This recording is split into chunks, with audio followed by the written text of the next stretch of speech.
If you're over 70 and shopping under $1,000, the best e-bike usually isn't the fastest. It's the one that feels stable, easy to control, and simple to live with day after day. The good news is, there are a few budget models that genuinely ride like they cost more, as long as you pick the one that matches your comfort level and where you'll actually ride.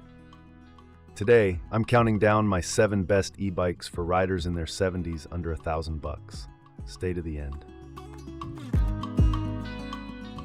7. XP 3.0 Black e-bike. The Lectric is one of those e-bikes that looks like it's trying to do everything at once. Folding frame, fattish tires, suspension, cargo ability, and after riding it for a week, I'd say that's both its strength and its biggest compromise. It's clearly designed to be a first e-bike that can handle errands, leisure rides, and even bumpy shortcuts without punishing you too much. It's also certified to UL 2849, which is a real peace of mind detail when you're buying a budget e-bike with a battery. On the road, the XP 3.0 feels punchy for the price, and it has a 1,000 watt peak rear hub motor with 55 Nm of torque, so it gets up to speed with less effort than you'd expect from something under $1,000. The top speed can reach 28 miles per hour, and you can run it as class 1/2-3 depending on your settings. But I'll be honest, if you're over 70, you probably won't care about going 28. What you'll care about is that it moves smoothly from a stop and doesn't feel like it's lurching, and overall it did a respectable job there. Comfort-wise, the XP 3.0 comes with a front suspension fork and 20-inch by 3-inch puncture-resistant tires with slime installed. And that combo genuinely helps on cracked pavement. I rode it over rough neighborhood streets and it took the edge off better than many skinny tire commuters. The integrated headlight and taillight are also a plus because you're not hunting for aftermarket solutions right away. Now for the downsides, because this is where I got a little critical. First, it's not a light bike, and while it folds, folding doesn't automatically mean easy to lift. 6. XP Lite 2.0. The XP Lite is Lectric's lightweight, budget-friendly folding bike, and the first thing I noticed when I rode it is that it feels simpler, less mini SUV, more zippy little runabout. It's also UL 2849 certified, and it comes with hydraulic disc brakes, which is not something you always see at this price point.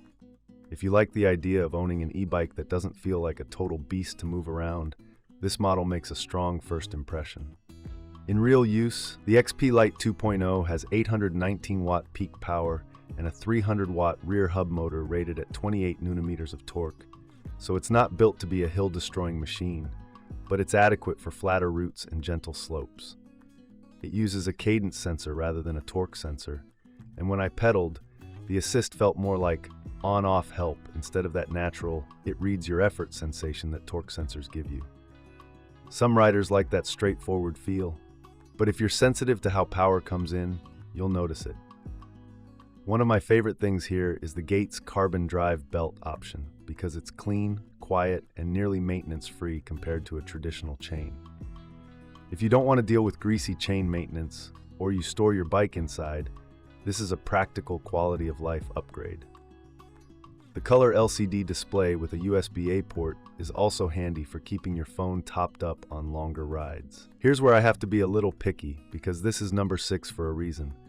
The XP Lite 2.0 is a single-speed setup, and while it's efficient on flat ground, I felt limited when I wanted to spin easier at certain speeds. Number 5. CTI Commuter E-Bike. The GoTrax is the kind of e-bike that fits a very specific lifestyle.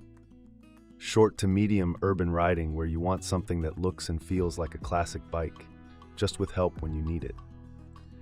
The ride position felt familiar like a standard commuter, and that's important because for many riders in their 70s, familiar equals confidence. When I tested it on typical city streets, it felt stable at moderate speeds and easy to point where I wanted to go. This model is positioned as a value commuter, and in practice it behaves like one. It's happiest on pavement, bike lanes, and smooth park routes. If your riding is mostly to the store, to the cafe, around the neighborhood, this style of e-bike can be exactly right. The CTI is marketed as a commuter with an emphasis on affordability, and that shows in the straightforward, no-drama feel. It's not trying to be a fat tire adventure bike, and it's not trying to be a folding travel bike either. It's a city tool. That simplicity can be a benefit because there's less stuff to fiddle with if you just want to ride. Where it didn't wow me was on rough surfaces. On cracked roads, I found myself choosing cleaner lines because it's not built to soak up bumps the way wider tires and suspension forks do. Also, because this is a commuter-style build, it's not the one I'd pick for sand, grass, or uneven trails, where stability becomes the whole game. For the price category, though, it's a solid entry if your main goal is easy urban mobility with a traditional bike look and feel. If that's you, the CTI makes sense. 4. XPress High-Step E-Bike. The electric High-Step immediately feels more full-size bicycle than the folding models, and that's a big deal for comfort and stability.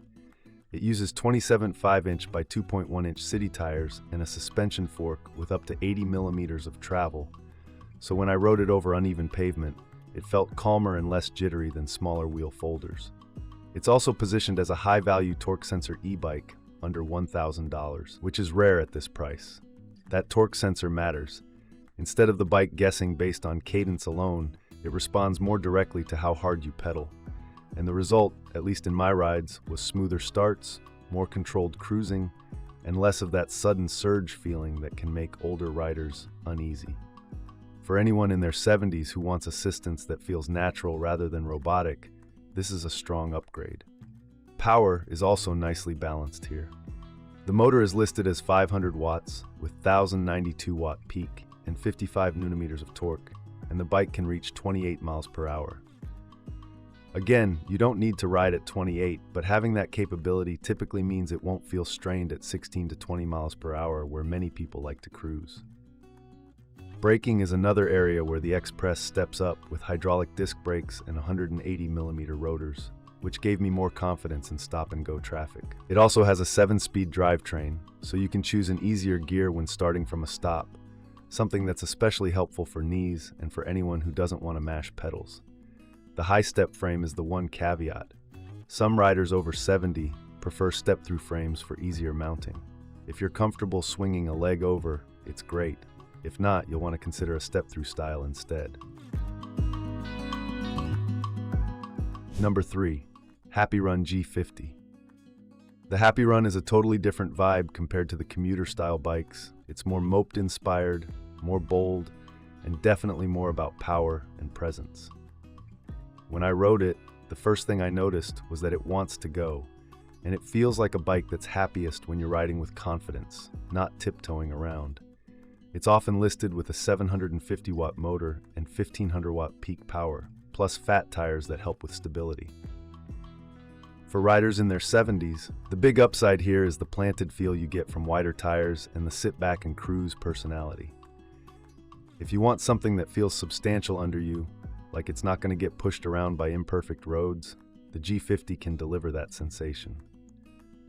It's also commonly listed with a max speed around 30 miles per hour, which signals it's built with a performance mindset.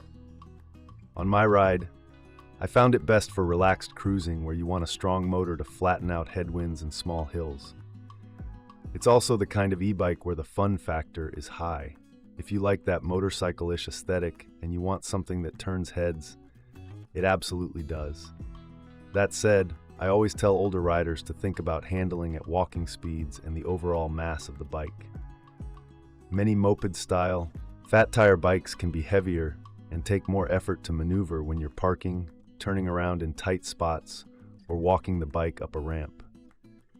And some listings also note mechanical disc brakes, which can be fine, but don't always have the same easy, consistent lever feel as hydraulics. If you want the most playful power under $1,000, the G50 is a contender. But if you want lighter, more bicycle-like handling with premium control features, my top 2 picks do that better. Number 2. Soltera 2 e-bike. The Aventon is the bike on this list that felt the most like a real bike first, e-bike second, in a good way. When I rode it, the handling felt clean and predictable, like something you'd happily ride even with the motor off. And that matters if you're over 70 and you want a bike that doesn't feel intimidating. It's the kind of e-bike that makes you want to take the long way home. What stood out to me was how natural it felt to cruise at comfortable speeds without constantly thinking about the motor. The overall design philosophy here leans more toward efficient city riding than all-terrain adventuring. And for many seniors, that's exactly the right match. Smooth streets, bike paths, and casual fitness rides. This is also a great choice for someone who values a lighter, sleeker look.